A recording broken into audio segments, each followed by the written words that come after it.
선택 오늘의 종목 시간입니다. 월요일 도움 말씀 위해서 교보증권 영업부의 박병창 부장 연결해 보겠습니다. 안녕하십니까? 예, 안녕하십니까. 자, 먼저 지난주 시장 특징 흐름부터 살펴볼 텐데 뉴욕 3대 지수는 주간 기준 모두 다 하락하지 않았습니까? 네, 나스닥 0.7%, 다우 1%, S&P 500 0.59%, 1%와 1% 살짝 아래 정도 하락했습니다. 그러나 주간 저점으로 보면 나스닥 2.7%, 다우가 2.3%, S&P 500 2.2%였으니까 주중에 변동성이 굉장히 심한 한 주였다고 볼 수 있겠고요. 주 초에 약세를 보이다가 주 후반 목요일과 금요일 날 반등하면서 아래꼬리 조정 하락을 보였다고 보시면 될 것 같습니다. 미국의 전체적인 흐름은 일부 경기 지표 둔화로 인해서 피크아웃 우려가 있는 가운데 FOMC 회의 7월 회의력 발표 후에 조기 대평 우려로 인해서 시장 하락 변동성이 심화되었다라고 볼 수 있겠고요. 거기에 특이한 점은 홍콩 항생 지수가 5.8%, 홍콩 H가 6.7%, 대만이 3.7%, 전반적으로 이머징 마켓이 더 크게 하락했다고 보시면 될 것 같습니다. 지난주 우리 시장은 코스피가 3.49%, 코스닥이 7% 큰 폭으로 하락을 했습니다. 코스피는 2주 연속 3%대 하락을 했습니다.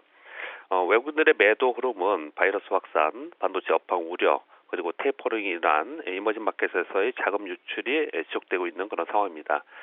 여기서 반도체로 시작된 우려는 점차적으로 중대형주 매도에서 중소형주 매물 출회로 좀 이전되는 그런 모습을 좀 나타냈고요.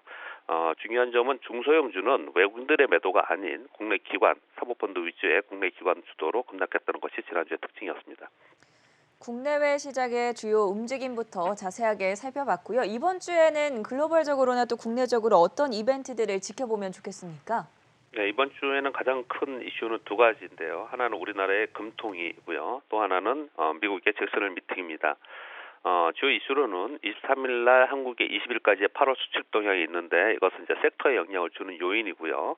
그리고 27일 날 미국 근원 PC 예상은 이제 3.6% 증가로 지금 예상되어 있는데 물가 지표이기 때문에 이것은 향후 테이퍼링과 관련돼 가지고 시장 영향을 미치는 요인이고요. 이 두 가지보다 가장 중요한 것은 26일 날 우리나라 금융통화위원회에서 지금 현재 시장의 컨센은 25bp 정도 인상할 것이라고 예상이 지금 되어 있습니다. 여러 가지 논란도 있지만 그동안의 언론 플레이를 봤을 때는 25bp 정도 인상할 것이라고 지금 예상이 되어 있고요. 이것은 시장의 지난주 후반에 우리 시장에 반영이 되었다 이렇게 보시면 될 것 같고요. 잭슨홀 미팅도 테이퍼링 관련된 언급이 나올까 이 부분에 대해서 시장이 관심을 갖고 지금 지켜보고 있습니다. 요거 때문에 시장에 변동성을 좀 주지 않을까라고 생각하고 있습니다. 국내에서는 금통위 그리고 미국에서는 잭슨홀 미팅 주시해보자라고 도움 말씀을 주셨고요. 오늘부터 시작되는 주간 시장 전망에 대해서는 반등을 모색할 수 있을지 여기에 대해서는 가능성 어느 정도로 보십니까? 좀 전에 언급드린 대로 우리나라 내부적으로는 하늘의 금리 인상이 지금 앞두고 있고요. 그리고 잭슨홀 미팅에서 테이퍼링 언급 우려는 시장의 불안 요인입니다. 그러나 저는 반등 시도를 할 것이라고 보여지고 있는데요. 그것은 이 두 가지의 악재의 부분이 지난주에 사전 반영되었다는 부분, 그리고 미국 상황은 테이퍼링보다 금리 인상 스케줄이 더 중요합니다. 이번에 잭슨홀 미팅에서 시장이 우려했던 불확실성, 지금 금리 인상 스케줄이라든지 테이퍼링 스케줄이 지금 불확실성이거든요. 이것이 어느 정도 윤곽이 잡히면 오히려 불확실성을 줄여들 가능성이 있다고 생각합니다. 그래서 불안 속에서도 반등 모색하는 이런 한 주가 되지 않을까라고 저는 판단하고 있습니다. 다만 첫 번째 그 반등의 힘이 얼마나 중요한가가 중요한데 이게 그 힘이 그렇게 강하지는 못할 것이라고 생각합니다. 왜냐하면 아직까지 또 관망의 힘이 더 강하기 때문에 그렇게 보는 것이고요. 또 한 가지는 다시 8월 말로 들어가기 때문에 우리나라에 월말에 매도가 항상 나오는 부분이 좀 있습니다. 수급전 요인에서 다소 이제 올라가면 매도가 나올 거라 생각합니다. 그래서 반등 후에 재차 매물이 나오는 등락을 보이되 전반적으로는 우려 속에서 반등을 모색하는 그런 한 주가 되지 않을까라고 생각합니다. 전반적으로 이렇게 보는 이유 두 가지를 체크를 해보겠습니다. 한 가지는요.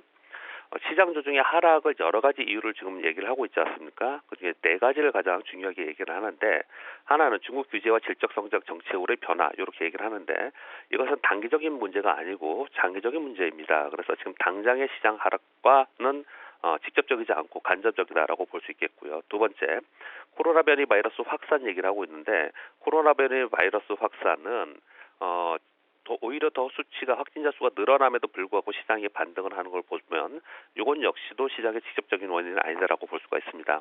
시장에 직접적으로 지금 하락의 요인이 되고 있는 두 가지 요인은 하나는 경기 지표가 둔화되고 있다는 점입니다. 이것은 피크아웃을 지나가면서 둔화되었다가 이후에 다시 정상화되는 과정을 거쳐야 되는데 그래서 시간이 약간 필요한 지점이고요. 또 하나는 조기 테이퍼링에 대한 우려입니다.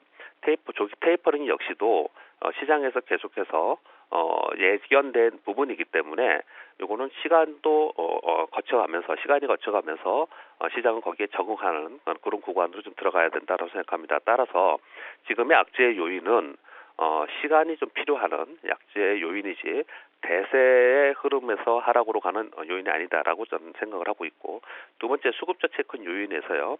외국인들의 거래를 보면요.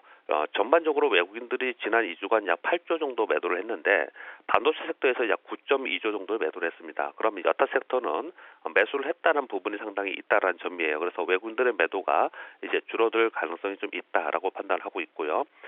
우리나라에서 매도를 계속하고 있는 쪽은 연기금인데 연기금의 지금 우리나라의 국내 주식의 보유 비중이 지난 5월 말 20.2%인데 그 이후에 계속 매도를 했기 때문에 지금은 약 20% 아래로 19% 근처에 와 있을 거라고 예상이 되고 있습니다. 그렇다면 연기금은 지금 현재 강력하게 매도를 하거나 또는 지금 지수대에서 강력하게 매도를 하는 매도는 아니라고 생각합니다. 그렇다면 외국인들의 매도 그리고 연기금의 매도가 이제 잦아들 가능성이 상당히 있다. 그렇기 때문에 지수 자체는 여기서 추가적으로 급격하게 하락하는 부분은 아니라고 생각을 합니다. 다만 여기서 반등을 할 때 그 힘이 얼마나 있을까, 그런 공감대가 형성하면서 매수세가 얼마나 강력하게 들어올까를 보는 게 이번 주에는 가장 포인트다라고 생각하고 있습니다. 마지막으로 현 시점에서 눈여겨볼 만한 관심 종목과 투자 전략까지 세워주시죠. 오늘은 종목을 딱 이렇게 지칭하지 않고요. 이렇게 표현을 좀 드리도록 하겠습니다.